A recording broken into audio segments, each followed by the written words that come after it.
برپرسی اوفیسا تورا مدیا یا روداوی واشنطن دیار کرده هفدیتنک لگل سینم محمد پیک آنی سینم نونرا مسده مجلس سوریا دموکراتیک ل واشنطن سینم محمد دیار کرده را گوت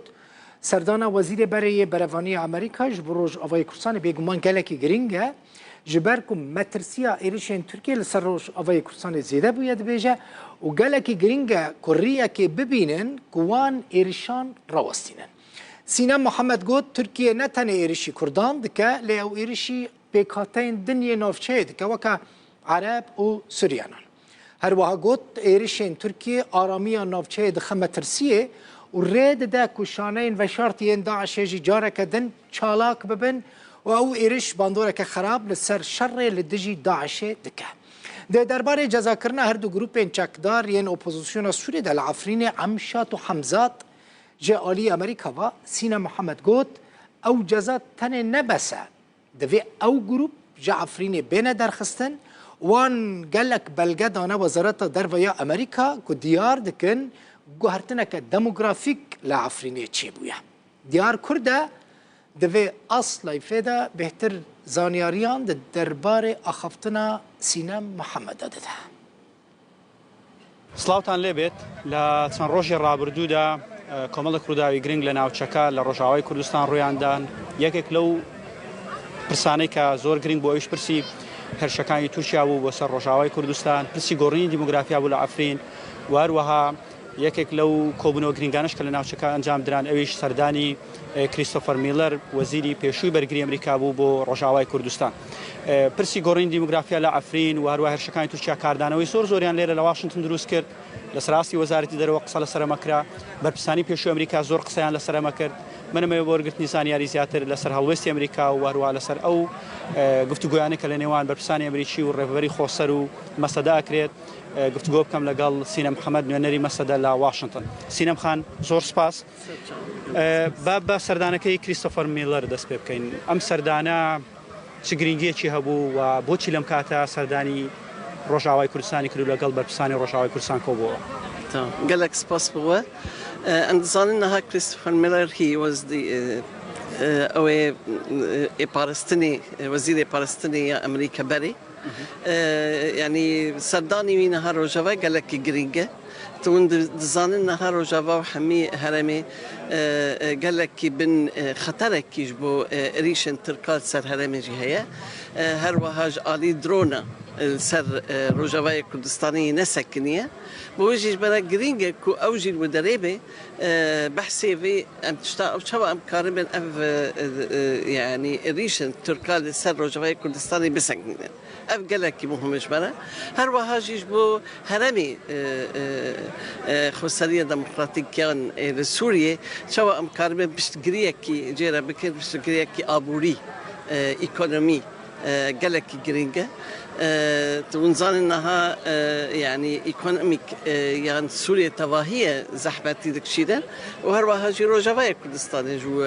روجلا باكل روجلات السورية جي عيني ولوية بوجي أبدبين سرداني مي قالك جرينجنها دمكي حساس بو دمكي برجريج بو وأم هيفي دكنكو أمريكا راستي بشتجريه كي جبو خساري ديمقراط يا باكل روجلات السورية دست بدك لەمای ڕاوردوو ڕێبەری خۆسەر گوتیان ئەبێ ئەمریکا هاوپەیمانە هەڵوێستی ڕوونیان هەبێت سەبارەت بە ئەو هێرشانەی تورکیاکە لە ناوچەکە وەزارەتی دەرەوە ئێمە داوایان لێکەین ئەو ئاگربەستەی کە هەیە بیپارێزن و نیگەرانی خۆشیان دەربڕیوە ئایا ئەوەی ئێوە ئاگادار بن کە گفتوگۆتان لەگەڵ بەرپرسانی ئەمریکا کرد گوشاری دیکەی جدی هەیە لەسەر تورکیا کە ئەم هێرشانە بۆ سەر ڕۆژاوای کوردستان بوەستێنێت چونکە ئەمە خەتەرێکی گەورە دروستەکات لەسەر ئامانجەکەی ئەمریکا لە ناوچەکە کە تێکشکانی یەکجاری داعشە يعني وندزانن انها ريش التركات سر هرمي نسكنيه هم آلية يعني تام طوفان سر هرمي دكي وهم جيب آلية درونة أف حردو جي راستي خطرك منزل دكي سر هرمي حمي آليان يك آلي استقرارك نامينه الهرمي ده ايدجي يعني اشتيك وك اس سيفتي يعني نامي الودري بوجي قالك جرينجنها ام شوا ام قريب تركيا اف ريش سر هرمي وقال لي هرمي بسكتين اف ريش سر كرداتانيتي يعني ريش السر عربة جيتي بيكاتين دنجي وك سوريانية وك تركمان أرمنيين حميل ودرج جيان ذكر أف ريش السر خطرك السر حميل جلان ودرج ذكي يك ريش جي تركاجي هر وهاجي يعني استقراري هرمي حبيب بيكتيري بوجي أندمين الناس أنها أمزان كامبي هولي هي داعش حتى نهار ودرينا جين قربتين داعش الودرين حبسادة زندان دهين هنا فنجي خطرك ما زال كو وقت ريش التركال ودري شبابي استقرارك الودري بن بيكتيني افجي هرمي يعني كو داعش الودرينا حرب هاجي يعني شانين فشارتي يعني داعش او جي بريف يعني هين زادت اكتيف بالهرم ده تاثير السر شر داعش وام دبينها داعش هدي زاده قواتي خجالك ضد السيني أفقلك جريجا أجر استقرار الهرم ذا التناية أمريكا داعش بتنابكر أجر استقرار الهرم ذا التناية واستقرارك اقتصادي جي أمريكا أف خلقي وداري راستي يعني حمي رجافات دركبن باكوري الرجالات السورية دركبن أفجي خطرك يجبو جارك دن أم دبيجن نازحين وتشتين كسك دركبج هرمي أفجي حتى يعني أوروبا ودولتي درفجي أو تشتغل بريد السكن ناقصا بوجي جرك يجرين جناها يك أن شوا قريبا أو أرامي الهندري باكوري الرجالات السورية شبكن إيدجي تركي بسكتين أفشل السر قال لي حمي هرمي بسكتين وهروها أم كارنجي أم وحليفي خيان أمريكي هدي أم داعش جي بداوي بكر قالك يجري سبارت با عفرين لو دو هذا زور قصة لسر وكراكا ديموغرافيا عفرين لقوريت يعني ناقوريت و ليرة لأمريكا أشكاردانا ويزور هبول لسر أما ناون كان كاريان لسر كر لوزارتي دره وقصة لسر كرا إيوا شون كارتان لسر وكردوا كمالجين ودولتي وحكومة أمريكا أقدار بكثير عفرين بسرير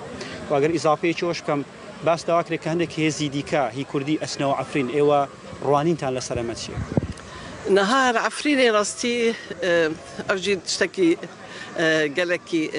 كردي ما بيديشن عفرين جدا حزر وحيجدا حتى نها من داقر كريه عفرين جدا حزر وحيجدا حتى نها ما في روفر ودري بن بيكتيرن قال لي ما كردا حمية كوشبر كرن اي مانير ودريجي ضغطك السروان تشدي بيكو اوجي باركن جا عفرينينا ديموغرافي جوهارترين ديموغرافي عفريني قال لك نها بيكتيرن بوجي افجي يعني دستكي جروب شكدار يا العفرينين بدس وباليكاريه تركيا ام دبين انها نافي تركال ودري حمي خستني نافي مكتبي وانا دبستاني وانا نافي تركي ناف كرنا يعني ام دبين شوا ديموغرافيكي جوهارتني كي ودري بر مزنتي كرن عفريني بوجي قالك جرينجو ام تم سر عفريني بقافن ام بيجن افجرك بسكني جروب شكدار كنا هالعفريني دي منن از خازم في اويجي سباسي بكم كو وزارة كاري درفا وزارة خزانتي يعني اوفك جي امريكا شوا جزادا شند جروب شكدار ودري او باشبو راستي قافكي بر باشبو هنك درنگ هات لي قالك باشبو ليه ام افجينا بس ام دخازن اف شكدار عفتي دركفن ولا حساب كرن اف اي حمي ما في المروفه عفرين الودري بن بيكتين بويجي حساب جوار كركه ام دبيرن فاناجي وك سوجي شركرنا قالك جزاكرنا أف جالك جرينجا وأم يعني جالك بلجاجي مدعي وزارة كاري درف البدري إجبو ديموغرافي تشينج العفرينة شبوية أو جوهرتني ديموغرافيك ونظن إنها مثلا أو جروب الودري بنافي سازين خير خاص دارين ملكي خلقي دستيرن وآفا هي كل سروي آفا دكن وجروب الجدر فيان خلق سوريا كونها بنابرن التركي تيرن الودري جيب جيتي دكن أفجي أم دبيرن أو جيك يعني رنجة كجرنجة ديموغرافية كي جوهرتني ديموغرافية يا عفرينة شد بيجرك أم الودري السروي بسكنوا أم يعني بسكنين أفبر مهمة أجمله. زۆر سپاس دەستە خۆش بێت زۆر سپاس بەڵێ ئەوەی کە بیستمان زیاتر لەسەر ئەم ڕووداوانە بوون کە لە ڕۆژاوای کوردستان ڕوویان داوە بە تایبەتی ئەوەی کە گرنگ بوو لەم چەند ڕۆژی ڕابردوودا وەزیری پێشووی بەرگری ئەمریکا سەردانی ڕۆژاوای کوردستانی کرد و لەگەڵ بەرپرسانی ڕۆژاوای کوردستان کۆبووە و لێرەش لە واشنگتن قسە زۆر لەسەرەوە کرا کە ئایا ئەمریکا چییە کات بۆ ئەوی هێرشەکانی تورکیا لە ڕۆژاوای کوردستان بوەستێت هەڵوێستی فەرمی ئەمریکا ئەوەی کە بە ڕووداوی ڕاگەیاند ماتیۆ میلەر بوو تەبێشی وەزارەت دەرەوەی ئەمریکا گوتی ئێمە داوا ئەکەین هەم هێزەکانی سووریای دیموکرات هەم تورکیاش ڕێز لەو ئاگربەستە بگرن کە لە نێوانیاندا هەیە وەروەها خۆیان بە دوور بگرن لە ئەو هێرشانەی کە ئێستا ناوچەکە دەگرێن چونکە ئامانجی ئێمە کە تێکشکانی داعشە بۆی ناسەقامگیریەوە لە ئامانجەکە دوورەکەوینەوە کە ئەمریکاش نایەوێت شتێکی لەم زۆرە ڕوو بدات.